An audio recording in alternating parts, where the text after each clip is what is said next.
Well, first and foremost, I'm not convinced yet that Ben Johnson's getting the Commander's job. I know people have said that he's the presumptive favorite, and he may get the job. Like he very well may. He's in contention, but that is not a slam dunk at all right now.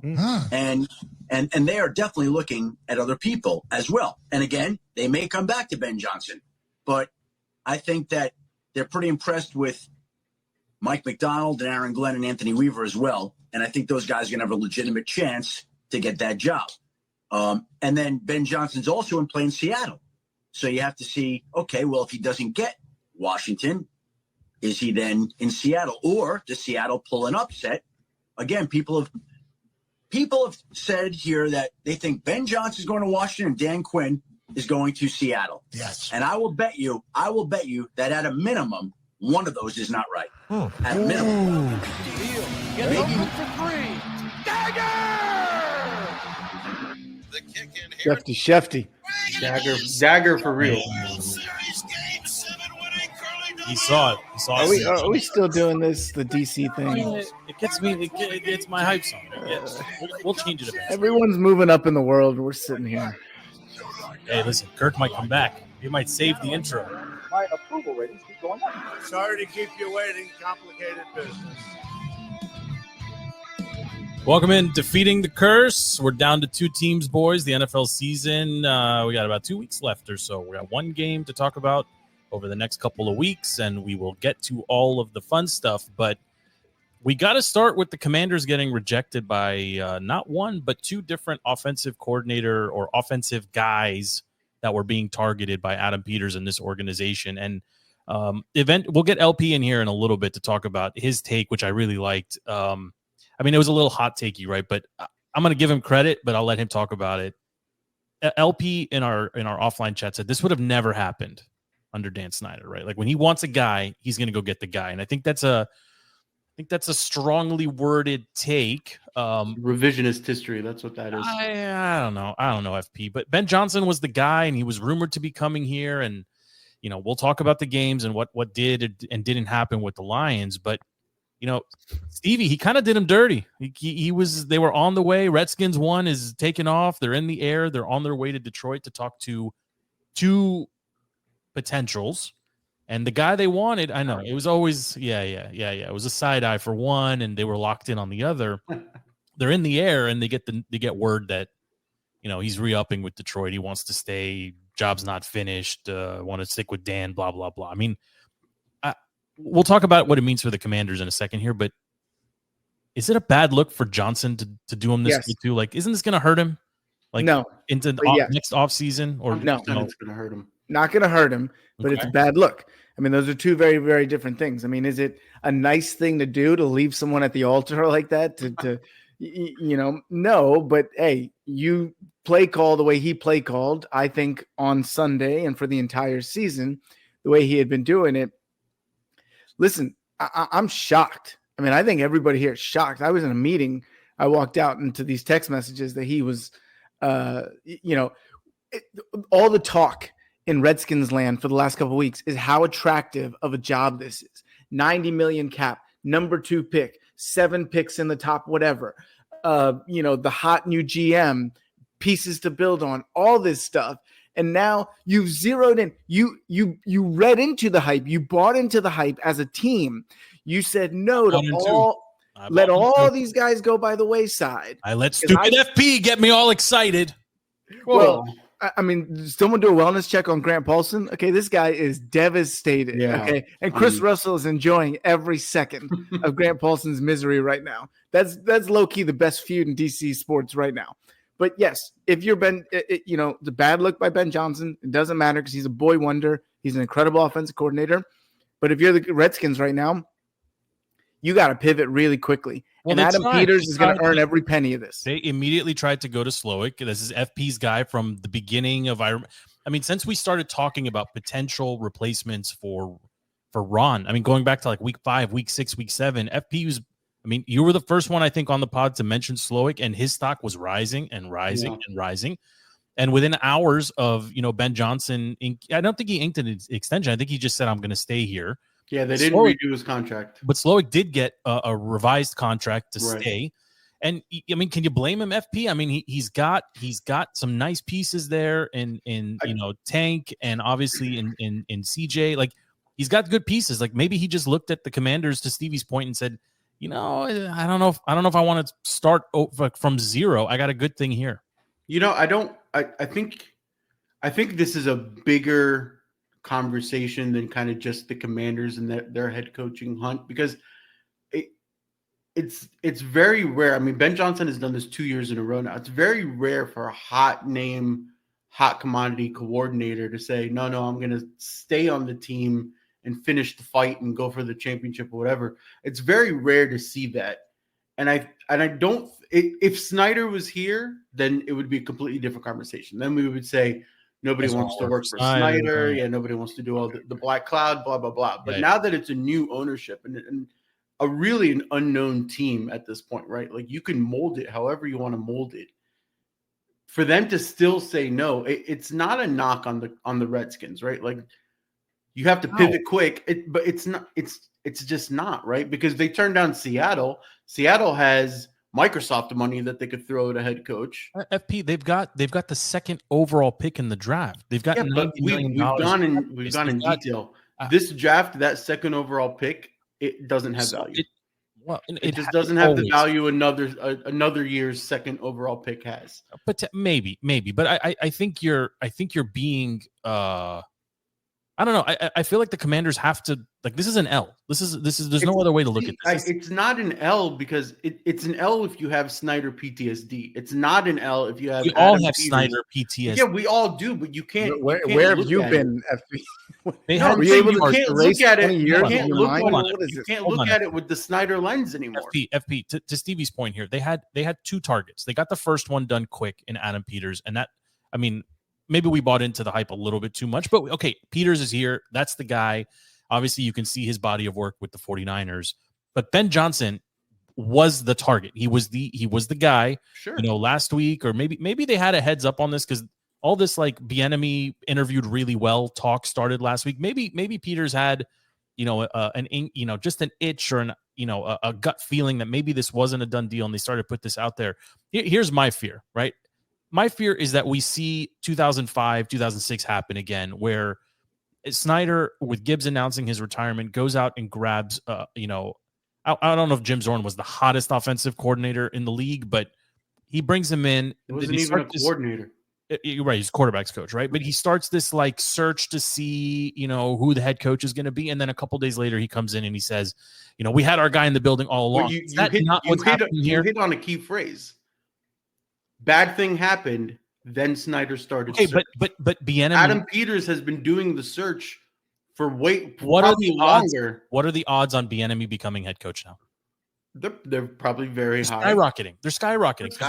Higher than they were 2 days ago. Sure.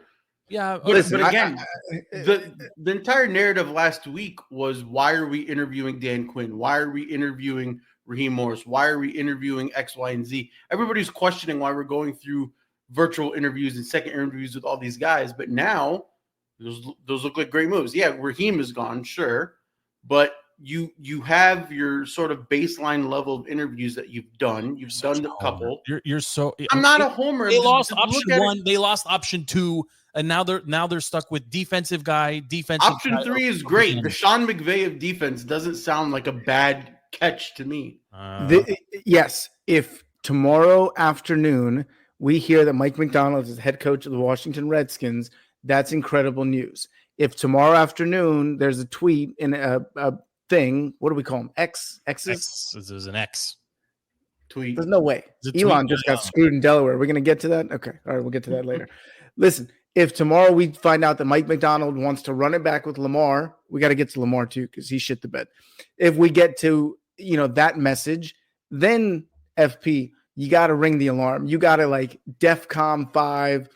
Yeah. Who's still out there is Dan Quinn, Bill Belichick. God, Bill Vrabel. Belichick. Talk about Vrabel. Like, then we are in retread university here. Vrabel plus Bieniemy may not be a terrible. Vrabel should be looked at with the same lens that Dan Quinn is looked at. They're not different. They're not different. I'd rather McDonald of the bunch, right? But I just have a gut feeling somehow this is going to be the enemy. And honestly, they can't, like, if Seattle gets one of these guys and we can't get any of them, that's another really bad look for an organization with the number 2 overall pick, $1 zillion in cap space, and blah blah blah blah. Again, I think PTSD makes us look internally, and we're saying it's an L for the Redskins. It's not an L for Redskins. It's a bigger conversation where if you look at the landscape of the NFL, there's going to be some probably high-profile firings next season. Hold on. The Panthers got their guy. No. There's a chance. The Panthers didn't get their guy. The Panthers got the only guy that will say yes to them. They got a guy. They still have a terrible owner and nobody wants to work for him. No, but what I'm saying is Andy Reid there's rumors he retires, right? So then you have a Kansas City team. There's rumors he's retiring after the Super Bowl. If you're Ben Johnson and you're looking out there and you're like, I could go link up with Patrick Mahomes if I wait a season, or the Cowboys might finally get rid of McCarthy. I can go to the Cowboys. FP. There's a lot of big potential. Sirianni might not survive another year. Nobody wants Sirianni. Nobody wants Sirianni. But what I'm saying is, if you're Ben Johnson, you want the better opportunities next year. Yeah, fine. But FP, we're talking about the Redskins now. True or false? We will end up with a defensive head coach in the next week. Yeah, I think at this point it's either be enemy. I'm getting to. I want FP to play this tape out till the end, because if the answer is that was true, a possibility 3 days ago too. A much more likely possibility tonight where we sit than 6 hours ago. And so therefore, if that is true, we will end up with a second-rate offensive coordinator. True or false?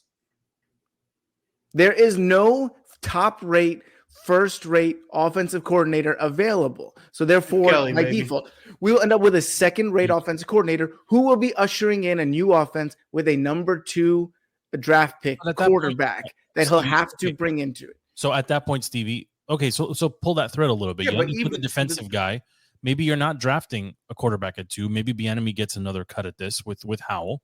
And you trade down and you do what you need to do from there. Or you disrupt the entire draft and you take Marvin Harrison. I'm not as out on Bieniemy as you have to be. You need to be, because there is nothing that he has shown us. The players don't like him. The fans don't like him. He's going to have new players. He's got one thing going for him. Yes. Okay. I'm not going to say it. Don't say it. Okay. Mark Cuban would hire him. How about that? I think he's got a little bit more going for him than that. I think we're if he was unable to influence the roster and the game plan and whatever, due to Ron, I mean, you could do worse. You can do worse. I don't think Ron was holding one of EB's. Ron is getting interviews left and right to run like challenging a team, like revisionist history again. They're just deciding to conveniently forget his time coaching the Redskins and the Panthers and just pretend he's the DC of the Chargers again. I think there is something to be said. FP, you made a point about like this is an uncommon trend, and you're right. I mean, I remember there was a couple seasons with the Patriots where what's that guy's? I always forget. Is Josh McDaniel, right? Where he had gigs and he interviewed. I think he even accepted a job and then backed out of it to stay with Tom Brady, right? Like, it's happened here and there, right? And I'm looking at it. If you're Ben Johnson, you were maybe 3 or 4 really bad calls from going to the Super Bowl with a team that has a ton of young talent. Basically, everyone's under contract in Detroit, and you may be able to entice 1 or 2 free agents to come to upgrade that offense, which was already very potent.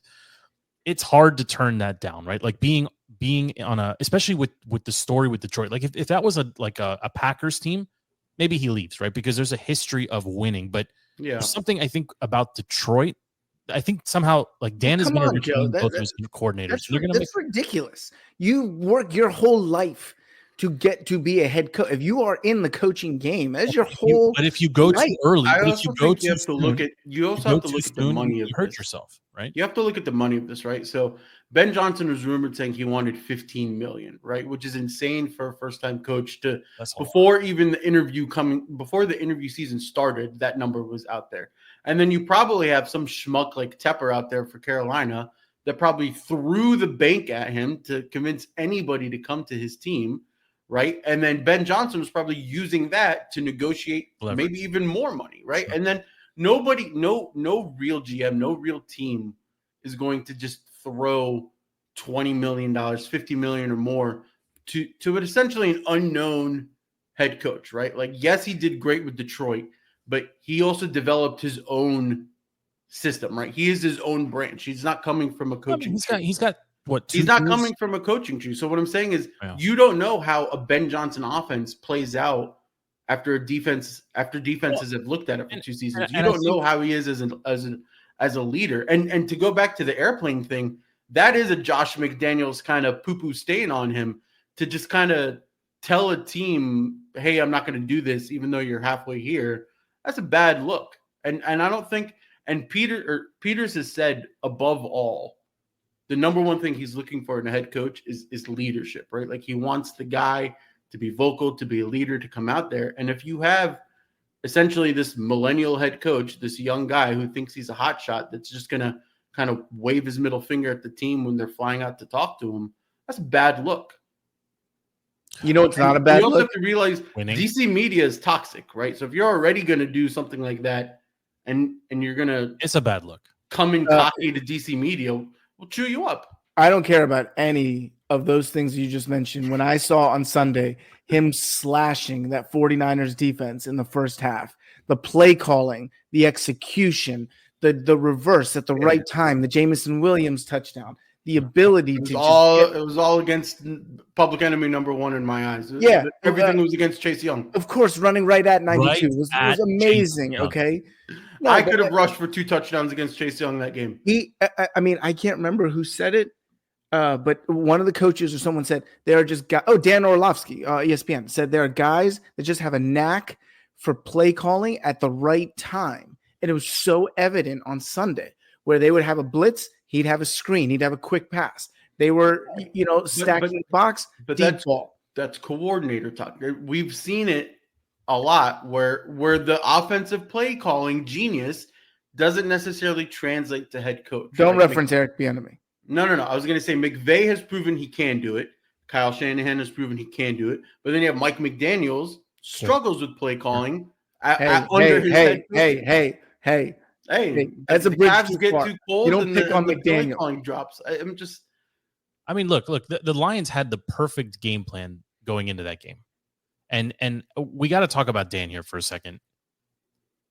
There's something to be said about doing what you've been doing all season, right? And rolling the dice here and there, but it's hard.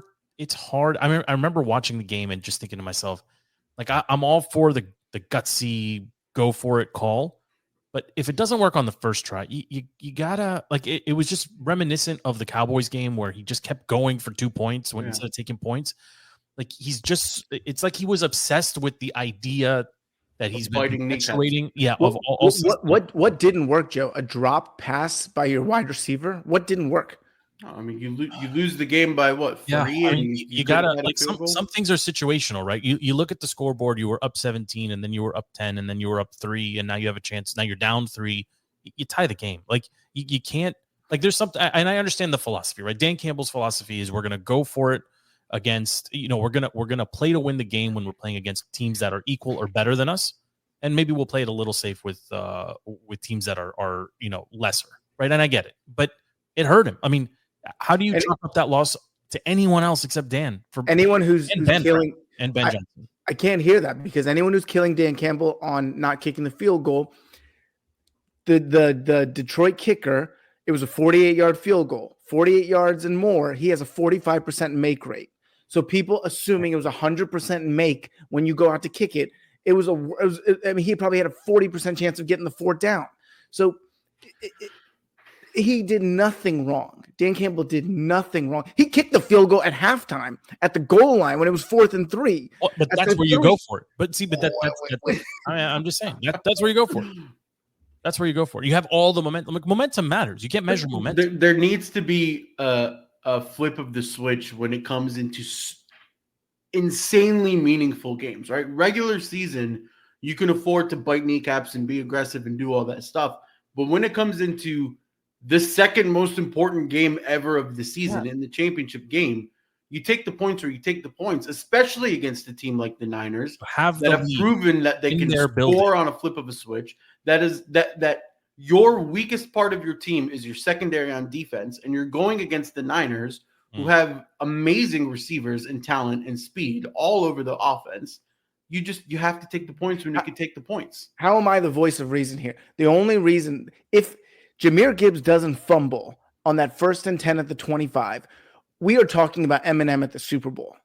How that was the killer. Well, killer.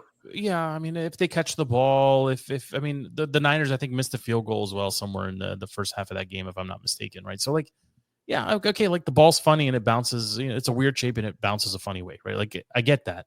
No, that fumble, that was the momentum. They could have gone out and had an extended drive. 49ers had momentum, and that fumble just catapulted them. Yeah, that's even more reason why you go after the points when you can. Yeah, in the third quarter, it was the momentum back. Field goal, touchdown, and then to start the fourth quarter, it was field goal, touchdown. Like it went from lead to tie to out of reach very quickly. Yeah, you got to do something to kind of slow it down. And frankly, like just to bring it back to Ben Johnson here, like he's not going to get thrown in or lumped in with Dan as far as the calls to go for. But obviously, he was part of the decision making, right? I mean, he clearly, and you're right, Stevie, like he had the right play call at the right time. And what's his face? Was it Jameson Williams? Jameson Williams, yeah, dropped the ball, right? But like from a talk about a balanced game. I mean, Goff threw for 273, Montgomery ran for 93 on 15 carries. Jahmyr Gibbs looked great, right? I mean, working hard for his 45 yards. Laporta looks like he's going to be the next Kelsey. Yeah. I mean, he's got that build. He's got that knack for finding the soft spot in defenses. I mean, he goes for 97. St. Brown was the most exciting player to me, right? Because I was buying into the hype that Johnson's coming and maybe he turns McLaurin into like a St. Brown type, right? A little smaller, but quick and big hands and whatever. But, we were all cheering, with the exception of 20. We were all cheering for the Lions, right? I mean, I think we were all on the Lions. Yeah. And listen, when 71 is out there, a piece of my heart is always going to be with 71. Okay. He was on the stage. I didn't get any love post game. There was no love for him post game. He was interviewed and his mom took a dig at the team, at the Redskins. Can you blame her? They're like, how does it feel? You know what? I don't know how his mom looks like, but I do. She's like, hi. Exactly right. She's like, how do you feel, Trent? Blah, blah, blah. And his mom like takes the mic. She's like, he came from the worst team and the worst situation. Really? Yeah. I mean, I didn't hear that. Redskins taking L's left and right. Can we talk about Brock Purdy for a second? I need to apologize to Brock Purdy. I think I do too. I think the league needs to apologize. 48 rushing yards in critical moments. I mean, really critical moments. I mean, he was rushing like Lamar out there. He looked really good. And Debo played, obviously a complete game. Brandon Ayuk they just played. I mean, they showed you why they were the number one. And FP, you said it a couple weeks ago, and it's still ringing in my head, right? You get excited with Wild Card Weekend and like all the teams, and maybe this team can do this, and maybe this. There was nobody getting past the 49ers. No, they were the class of the NFC from start to finish. The Eagles looked, at one point in the season. You think back to like our top 5 teams going back, 18 weeks now or whatever it was, right? The 49ers were always in that mix somewhere. Even when they dropped 3 in a row, they were still in that mix. They're just the best team start to finish, and they deserve it. I mean, they absolutely do. I was definitely cheering for the Lions, and they're not that far away, right? I mean, I think if this game is in Detroit, does it go the other way, boys? If it's in Detroit, I think possible. So.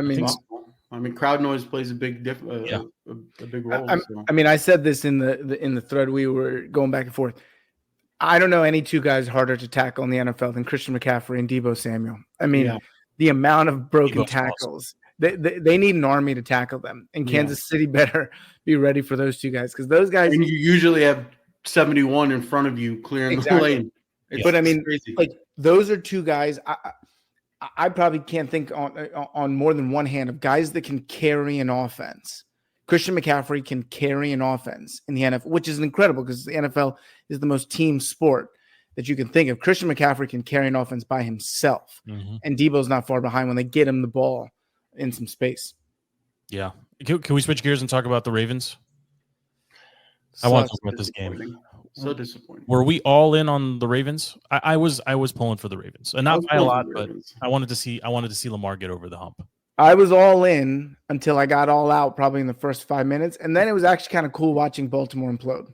Honestly, it's kind of fun. It happens a lot, apparently. It's fun. The personal fouls, the Ray Lewis, the T Sizzle. I mean, when you get desperate, you bring T Sizzle out in the third quarter. Ray was out there doing his chipmunk lightning thing and whatever before the game. Like I appreciate that they try and they do their thing and whatever. It's fine. But I was surprised. Do you think the Kelsey pregame stuff with the kicking of the helmet and the get out of our way and all that stuff, do you think that really, like, as professional athletes, do you really think that gets under Baltimore players' skin? It was dirty from Kansas City side because I mean, what's Tucker doing there? He's on the Tucker came out. Tucker said for like 20 years now, every game, both kickers are practicing on both ends of the field. It's just what they do.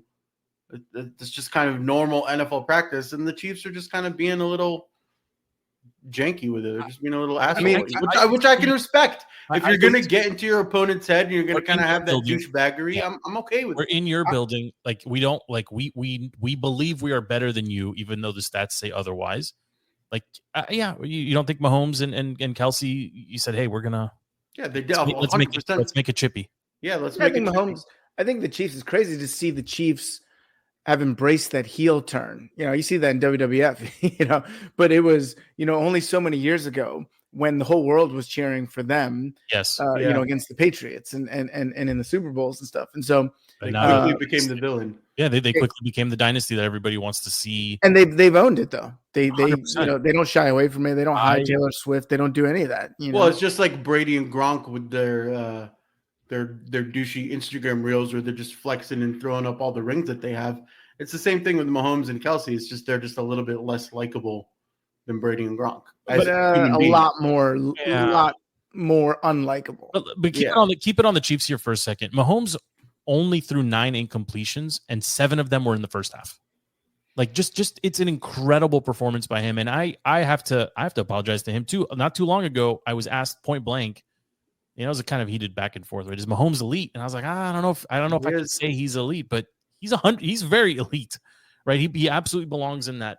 But also the quarterbacks, because he's getting it done now with Rashee Rice and MVS and the Chiefs whoever were else. Gifted that game. They were gifted that game. You had the number 1 rushing offense of the Ravens going against like the 28th ranked run defense of the Chiefs. Yes, right. The Chiefs defense is great, not against the run.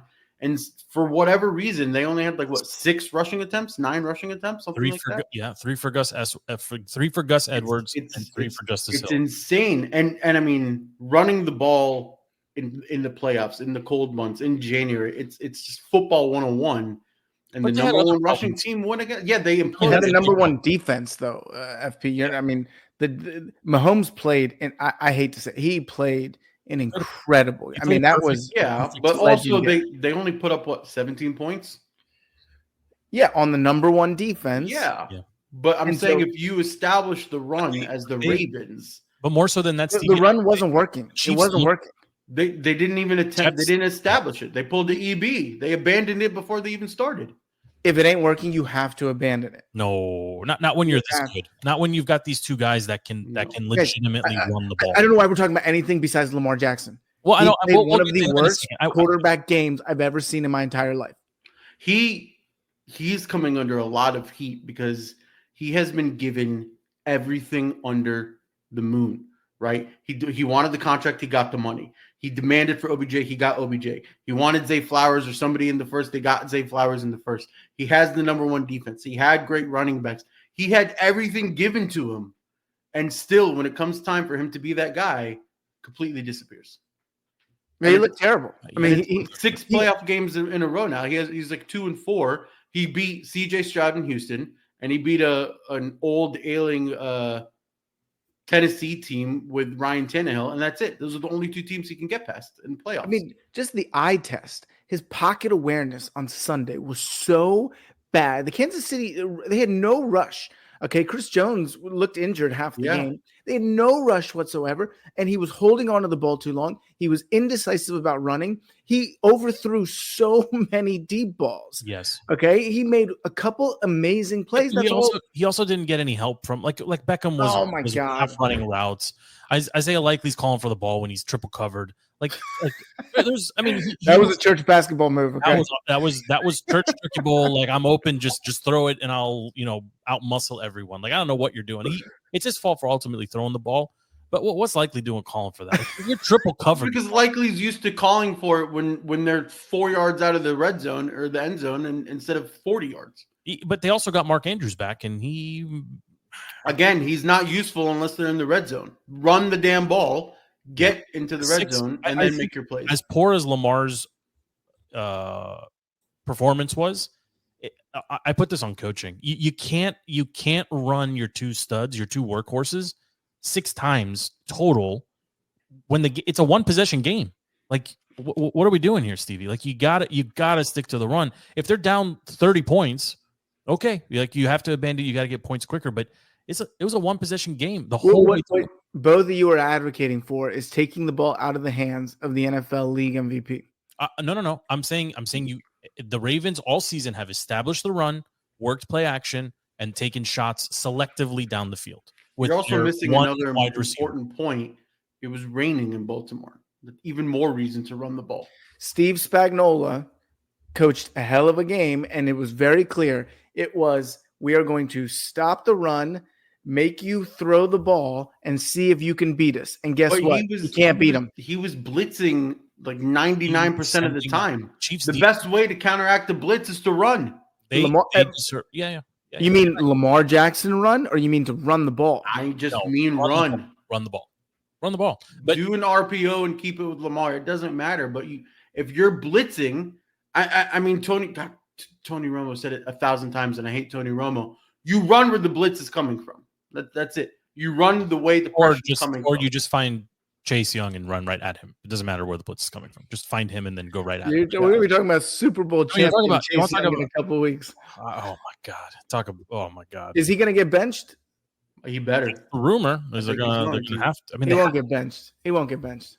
I don't know what team. He's a defensive liability against, Pacheco and what's his face? Edwards-Helaire. Like, and Kelsey. I do want to bring up Andy Reid here, right? Like, there was, for 2 days, right, there was this talk about EB going back to the Kansas City Chiefs after the season ended, and Andy Reid wanted him back to help him, whatever. The Chiefs have done what, like, the last 2 games, they have established the run early, and they have pounded the football, and Isaiah Pacheco has looked tremendous, right? I mean, it's not a ton of yards, just consistent, just run so angry. 3.5, 2, 4, 2, 1, 4 yards, like consistent. I mean, it comes down to championship DNA, right? Yeah, well, but Mahomes is getting it done again with Rashee Rice and MVS, right? MVS, to his credit, 2 targets and 2 catches. Usually to get 2 catches, he has to be throwing the ball, 8 or 9 times, right? So like, the guys made plays, but I mean, how do you pick against them, given that they have now found a way to beat 2 really good teams? I mean, I don't know what else. You know what I was so impressed with, especially when you're a road team, what the Chiefs did so well on Sunday was they got into 3rd and manageables. It was always 3rd and short. It was always 3rd and 3. So you get this Ravens crowd who's hyped up and drunk and all this, and they're screaming, and it's 3rd and 4. You complete the pass, quiet down. Everybody get loud and whatever, 3rd and short. And Mahomes, he was so good at taking what the defense was giving him. Yeah. And so there was never this like 3rd and 12. It was never the Ravens, they could pin their ears back and go after the quarterback. It wasn't like that. So, coming from, Redskins football, it's shocking. I'll tell you the other thing that's shocking. If we could piss on the Redskins a little bit for no reason, what would it take? Who's the middle linebacker is it Will Compton? Do we have a middle linebacker? 15 years ago, sure. Take all the middle linebackers that the Redskins have ever had and package them. Can we sell the actual land in Ashburn and trade it for Roquan Smith or Fred Warner? Okay. What would it take? These guys, I mean, they are in on every play. It's unbelievable. Fred Warner. Yeah, they're like a real defense. Yeah. All the good defenses centered around stellar linebackers. Somebody should tell Ron Rivera that. Who is our? I can't we don't think run of one. linebackers anymore. You mean Is the former Casey coach Doolittle who's a also linebacker? Who? Casey, well, I'm saying Ron Rivera, the former linebacker, couldn't figure this out. Yeah, He was on the 85 Bears, wasn't he? yeah. He could be on every. Yeah. Who is our middle linebacker? I don't know. Jamin Davis. Is that what you're looking for? I was thinking of a white guy. I thought it was a white guy. We got rid of Cole Holcomb. He went to the Steelers and played well before he got injured. Will Compton, like from Barstool. Yeah. Will Compton is a Barstool bro now. Yeah, but he was our linebacker for a while. 2005, Stevie. Like, what Yeah, he was going against Taylor Lewin, who somehow is a podcast guy now too. Yes. Look, I mean, next week we'll talk about the Super Bowl maybe in more with more, I don't know, fidelity. But I mean, early tingle here. Are you going Chiefs, Stevie, or are you going? No, I think the 49ers are the better team. All things equal, they should win the game. I think coaching will be equal. See, that's where I differ, right? I think the Niners have the better roster. I think the Chiefs have the better coaching staff. I love some Shanny, but you can't go against Andy Reid in the big games. Yeah, it's tough. I'm hard leaning to go against Andy Reid in big games. I'm leaning 49ers, but my gut is telling me that it's going to be the Chiefs. I mean, they just know how to scheme for every team. It seems like they're never caught flat-footed, and a lot of the and I'm also not, the conspiracy of it all, where they. I was going to say, can we get through an entire episode without talking about Taylor and the thing and the field and the pointing at Reed and Reed pointing at her and. No, but what we need to do, and also Eminem shouldn't be flicking off people. No, I mean if you watch the video, it was a completely like a fun joke gesture. It wasn't like anger. Can I ask a serious question? How much pressure is on Kyle Shanahan right now? A ton. He's got. I mean, the 28-3 talk. You would have to imagine going into halftime of the game on Sunday. Yeah, that's our future head coach there. Okay, it was just like locked into his head. I know we'll talk about John. John from Chantilly's 45 minutes. We literally talked about this. He wants to talk. He wants to do another McDonald hit. Yeah, John, you could join the show if you want. It's MAC, by the way. Yeah, it's Mac. Like, how much pressure is on Kyle Shanahan right now? Because that was my thought here. Okay, like going into halftime in that building, is he not thinking 28-3? And like how can I like how do I get out of this, right? Like this is another big game and his team is just that would do a lot for Mahomes' legacy if he has some sort of crazy comeback like Brady against a Shanahan offense. No, but you got to think Shanahan's learned that if they get ahead early, you're going to keep your foot on the gas for as long as it takes. And so this guy's killing it. You got to bring him on. Okay, I'd love to get him. That's a long time. Talking, okay. Time.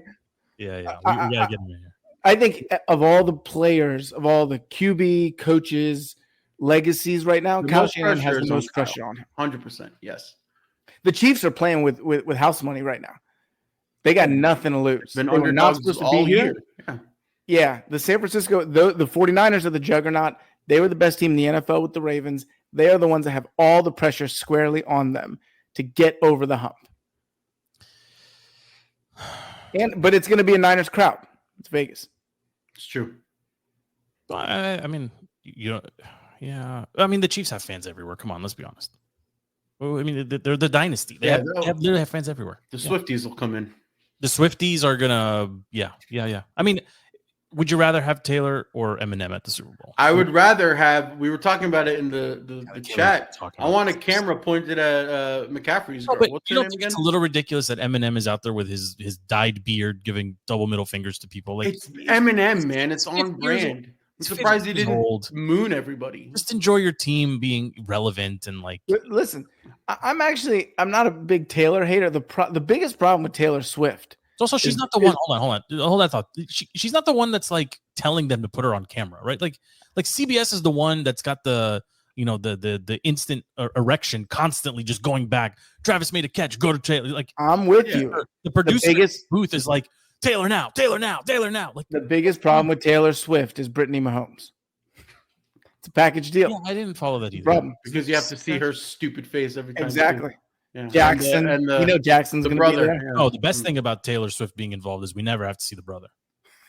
We never have to see what's his face. Well, what the Jackson. Yeah, we don't have it. We never have to see. Taylor's probably like, put him in the next suite. I don't want him to sit. Yeah, with I'm us. fine with it. And she's gonna move heaven and earth to get from Tokyo to the Super Bowl. It's fine. And Travis will propose if they win. It'll be fine. It's gonna happen. We said it under the confetti. I mean, I really wanted to see the Lions. I got to be honest. I really wanted the Lions. We need to go back to Christian McCaffrey's girlfriend, and we need the camera on her more than Taylor Swift. 12 out of 10. Yeah. I just learned that that's Ed McCaffrey's son. I literally just found out. Really? Had What- no idea. I mean, honestly, did you watch both games this weekend, Stevie? Because you're talking like you watched football this week. I watched it start to finish. Very attentive. It was actually some incredible football. Yeah. It was Just some good games. high drama, great games. The NFL got everything they wanted, and I assume they're going to get more of the same in 2 weeks. I mean, Joe, it's your favorite number is TV ratings. They had 55 million, 57 million viewers per game. The Super Bowl should set a new record this time around. Absolutely. Even with the streaming and the whatever and the screen sharing, it should do a massive number. It should. I got two more topics and then we'll put a bow on this one, guys. Stevie, I want to talk about the Nats' new uniform. Ugh, I kind of so ugly. So ugly. I kind of like it. Fire. I love it. I like it. You talk about the pajama top or the button up? Why is the one no sleeve buttons. I like purple? the pajama top with the Yeah. I kind of like it. I think I'm gonna buy one of those. The craziest thing about the jersey reveal is that they never announced. No one had any clue that they were doing any of this. They just that's what I happens. don't like when that they're team- getting rid of the cherry blossom after next season either. I love the cherry blossom. That's fine. It's like the district. I mean, the Wiz have a cherry blossom one too. But Stevie, this is what happens when you don't have an owner. Like the team doesn't have an owner. They've been for sale for 100 years. Like at this point, we should make a bid. Let's just see what happens. I think we could come in pretty strong. The most exciting thing that's happening with the Nats is they released their minor league invites to spring training, which actually I just booked my trip. I'll be at spring training March 13 to 16. And the minor league field, so there's 3 major league fields and 1 minor league field. CFP. The minor league field this year will be much more exciting than the major league one. I'm just thinking, is attending spring training for the Nats the equivalent of like a college kid going to like Daytona Beach in spring break? It's the funnest thing ever. It's literally the coolest thing ever. Because I would go to spring training if there's a parallel to classic Daytona Beach spring break. You go daytime spring training at Nats Ballpark, nighttime Mar-a-Lago, 5 minutes away from each other. Okay, you got everything there. It's all your favorite things, Stevie. It's all your favorite things. If Trump's lawyer that just lost for him is there, I'll go. So similarly, staying on the Nats here for a second, the Orioles were sold today. I mean, Congratulations, David Rubenstein. A little shocking that the Baltimore franchise gets sold before the DC franchise. To me, that's just seems a little. I don't know. I mean, I know they have the TV rights. Franchise. You're saying they're like the redheaded stepchild? It's just odd. You would think that the Nats with the newer stadium and kind of the more recent World Series victory and whatever, like the better. I don't know if it's a better ballpark, but certainly it's nicer. I mean, I'd rather be in DC than crap town Baltimore. But who bought them is David Rubenstein, who is the founder of the Carlyle Group, and the rumor was that he'd been trying to buy the Nats, but Lerner's won't give it away for less than $2 billion. So he goes and pivots and buys the Orioles, brings Cal Ripken in as a minority owner, right? And they go for 1.7 with a roster that could be a dynasty. The young roster that could be great. But now the Nats definitely get the $2 billion, right? No, they should go for less. 1.5. Exactly.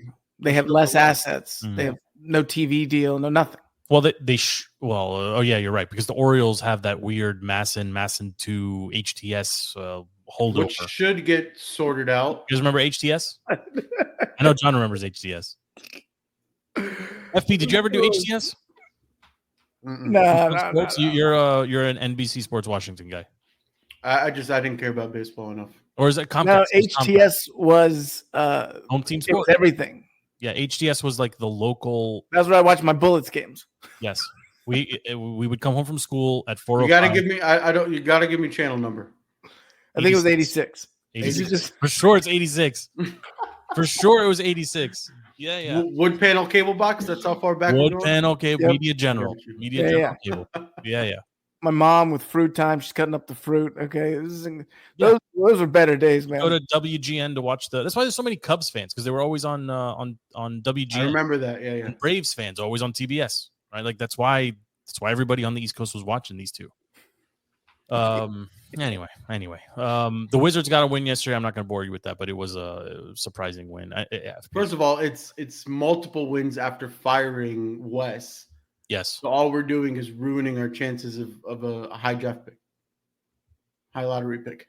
They're going to be in the mix either way, because the NBA does a lottery system. So it's because the NBA is never going to let us get Bronny and bring LeBron over to DC. There was an interesting NBA like nugget that I read that like national viewership is actually like super down, but regional viewership is actually ticked up. So people are watching the local teams. They're not watching like the national broadcasts, right? So like Wizards fans are watching Wizards games, but they're not watching like Lakers at wherever. Games. Yeah. The national, which is crazy because like you had Lakers Warriors go to double overtime 3 days ago. It was a great game. No defense.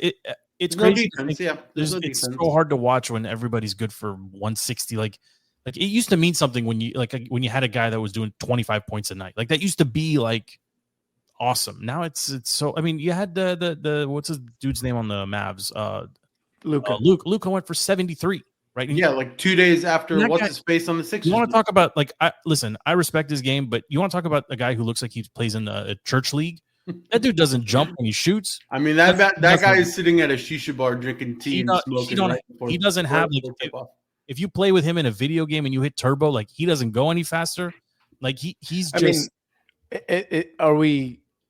Do we all see that 100 is in striking distance? 100-point game? Yeah, it's gonna happen. Yeah, I mean, we all can see the headline on SportsCenter, breaking news. I feel like Kobe could have gotten it in today's NBA. Probably in today's NBA, he could have gotten it because no one plays. I mean, LeBron. Listen, I'm not a LeBron guy, but he's averaging a zillion points, and I'm shifting on LeBron and his legacy.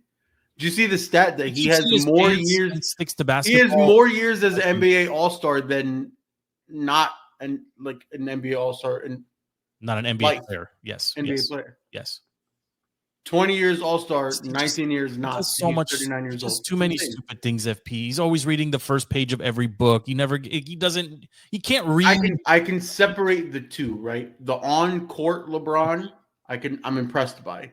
The human LeBron, complete trash. Yeah, FP's not calling him Rosa Parks. Yeah, that's fair. That's fair.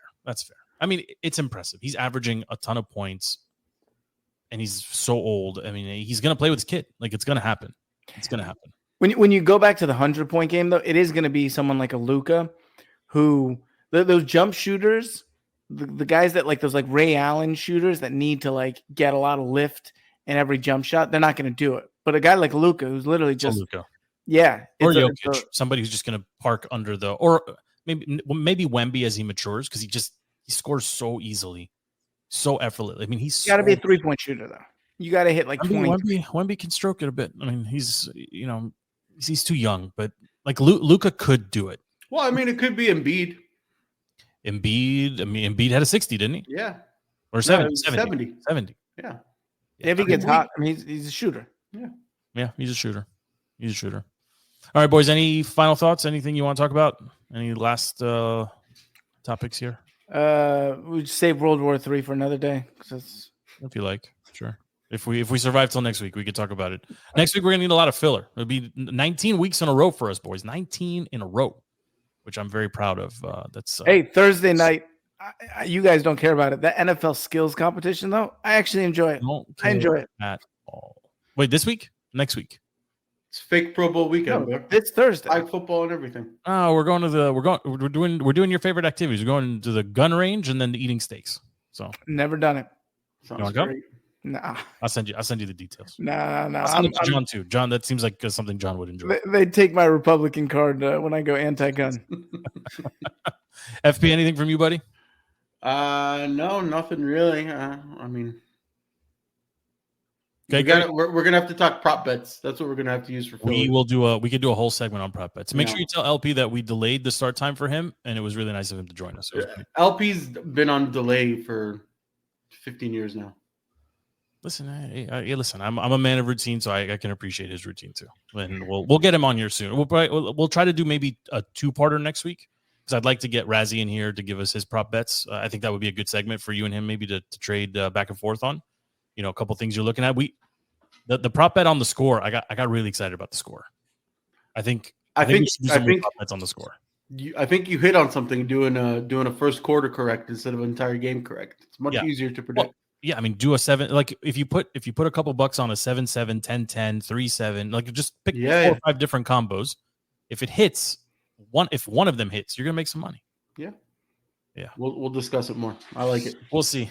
Thank you for hanging out with us. 50 minutes into the show, we appreciate you hanging out with us. The show is DTC, available on all social media platforms and anywhere you get your podcast. Just type in DTC or Defeating the Curse. We will pop up. You can find us on YouTube, Spotify, Apple, wherever. We are everywhere. Thank you for hanging out with us. Until next week, we are out.